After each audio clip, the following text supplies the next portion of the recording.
The amount, yes. When you draw a very big line, and then you once says 50%, it sounds reasonable. But your lordship will appreciate that the amount for the state is gigantic, it's humongous. It is some 40,000. I'll give you the exact figure, I'll just take a minute to give that. It's a very large amount. 50% of that will be back-breaking. রাজ্য সরকারের আর্তনাদ শুনতে পাচ্ছেন?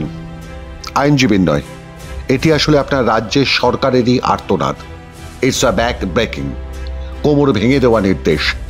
কেউ কেউ অবশ্য আরও কিছু মন্দ শব্দবন্ধ ব্যবহার করছেন এই ব্যাক ব্রেকিং শব্দগুচ্ছের। আমরা সে পথে হাঁটছি না। 2022 সালের 20 মে কলকাতা হাইকোর্ট রাজ্য সরকারি কর্মচারীদের কেন্দ্রের সমান হারে ডিএ দেওয়ার নির্দেশ দিয়েছিল রাজ্যকে। 90 দিনের মধ্যে ডিএ মেটানোর নির্দেশ দেওয়া হয়েছিল। হাইকোর্টের সেই নির্দেশকে চ্যালেঞ্জ করে সুপ্রিম কোর্টে গিয়েছিল পশ্চিমবঙ্গ রাজ্য সরকার। 2022 সালের 20 মে এর পর 2025 সালের 16 মে, মাঝে কেটে গেছে তিনটে বছর। গুনে গুনে 18 বার তারিখ বদলানোর পর অবশেষে সেই মামলার শুনানিতে সুপ্রিম দরবারে রাজ্য সরকারের আইনজীবীর আর্তনাদ শুনুন। The amount, yes. When you draw a very big line, and then you once says 50%, it sounds reasonable. But your lordship will appreciate that the amount for the state is gigantic, it's humongous. It is some 40,000. I'll give you the exact figure, I'll just take a minute to give that. It's a very large amount. 50% of that will be back-breaking. এই মামলার শুনানির শুরুতেই মহামান্য supreme কোর্টের বিচারপতি সঞ্জয় কারোল এবং বিচারপতি Sandeep মেহতার bench নির্দেশ দেন 50% ডিএ মেটাতে হবে পশ্চিমবঙ্গ রাজ্য সরকারকে। তখনই ওই প্রথম আর্তনাদটি শোনা গিয়েছিল।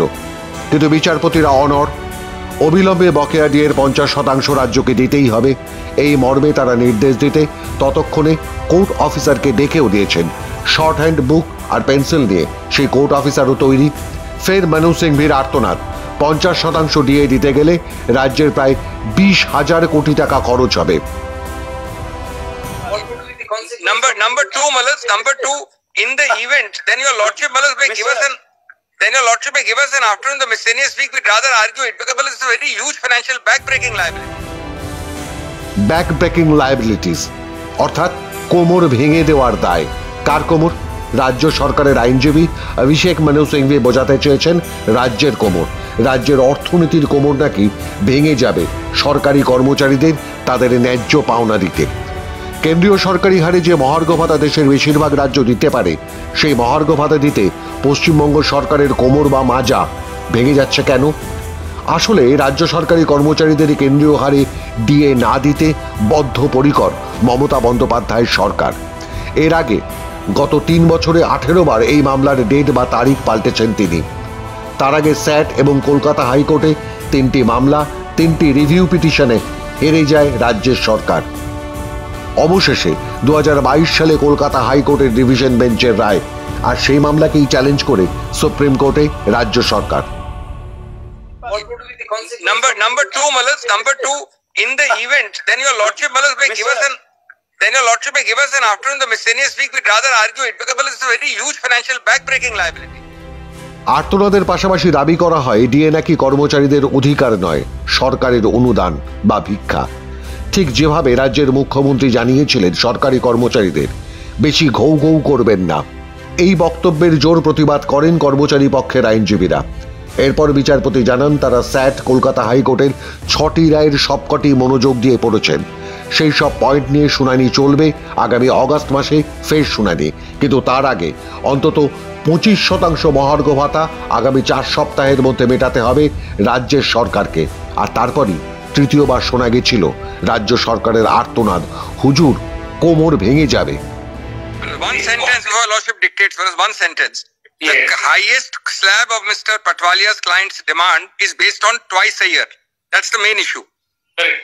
Now, if Mr. Josefa has got some instructions, then 25% may be workable, but your lordship is hearing it. It may be a back-breaking thing for the state. Financially, a DA will break the back of the state. We are not running away anywhere. My lordship's final decree will be obeyed. So give a reasonable percentage. Kindly give a reasonable percentage. রাজ্য সরকারের আর্তনাদ শুনতে পাচ্ছেন? না, এই আর্তনাদ আইনজীবীর নয়। আসলে এই আর্তনাদ আপনার রাজ্যের মুখ্যমন্ত্রীর। যিনি কর্মচারীদের ন্যায্য পাওনা দেওয়ার বদলে ঋণের টাকায় দান খয়রাতি করতে বেশি ব্যস্ত। রাজ্য সরকারের মাথার ওপর এখন 7 লক্ষ কোটি টাকার বেশি দেনা।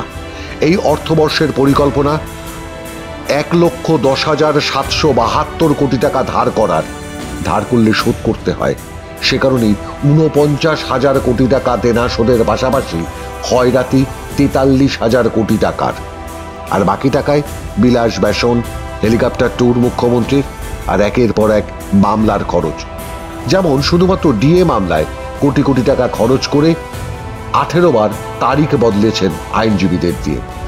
আর মাত্র 20,000 কোটি টাকা দিয়ে রাজ্য সরকারি কর্মচারীদের ন্যায্য সংবিধান স্বীকৃত পাওনা মহার্ঘ ভাতা দিতে পারে না রাজ্য সরকার। তখনই এই কোমর ভেঙে যাওয়ার গাওনা, আর্তনাদ। One sentence before Lordship dictates for us, one sentence. The highest slab of Mr. Patwalia's client's demand is based on twice a year. That's the main issue. Now, Malas, if Mr. Josefa has got some instructions, then Malas 25% may be workable, but Malas, your Lordship is hearing it. It may be a back-breaking thing for the state. Financially, Malas, a DA will break the back of the state. We are not running away anywhere. My Lordship's final decree will be obeyed. So give a reasonable percentage. Kindly give a reasonable percentage. দেশের সংবিধান বলছে মহার্ঘ ভাতা হলো মুদ্রাস্ফীতির কারণে জিনিসপত্রের দাম বাড়ার সঙ্গে সঙ্গে কর্মচারীদের আয়ের সামঞ্জস্য রাখার জন্য সরকারি কর্মচারী ও পেনশনভোগীদের আর্থিক সংস্থান করা, যা তাদের সংবিধান স্বীকৃত অধিকার। সেই নিয়ম মেনে দেশের বেশিরভাগ রাজ্য তাদের কর্মচারীদের জন্য বছরে 2 বার জানুয়ারি ও জুলাই মাসে মহার্ঘ ভাতা দেয়, অন্তত দেওয়ার চেষ্টা করে। গোটা দেশে একমাত্র ব্যতিক্রম পশ্চিমবঙ্গ সরকার। আর একথা জানিয়ে রাজ্য সরকারি কর্মচারীদের 34টা সংগঠনের যৌথ মঞ্চের পক্ষ থেকে জানানো হয়, রাজ্যের সরকার ফের মিথ্যে বলছেন আদালতে। 2016 সাল থেকে তারা আন্দোলন করছেন এই মহার্ঘ ভাতার দাবিতে। শুক্রবার সুপ্রিম আদালতে উপস্থিত ছিলেন আরেক আইনজীবী বিক্রম বন্দ্যোপাধ্যায়। তিনি রাজ্য সরকার এবং তার আইনজীবীদের আর্তনাদ শুনে কি বলছেন শুনে নিন। ওনারা টাকাটা দেবেন না, কারণ টাকাটা চুরি করতে হবে। ক্লাবগুলোকে টাকা দিতে হবে পুজোর আগে, ভোট বিক্রি করতে হবে, ভোটে পয়সা লুটে কিনতে হবে। এই হলো উদ্দেশ্য। কর্মচারীদের টাকা দেবে না কেন?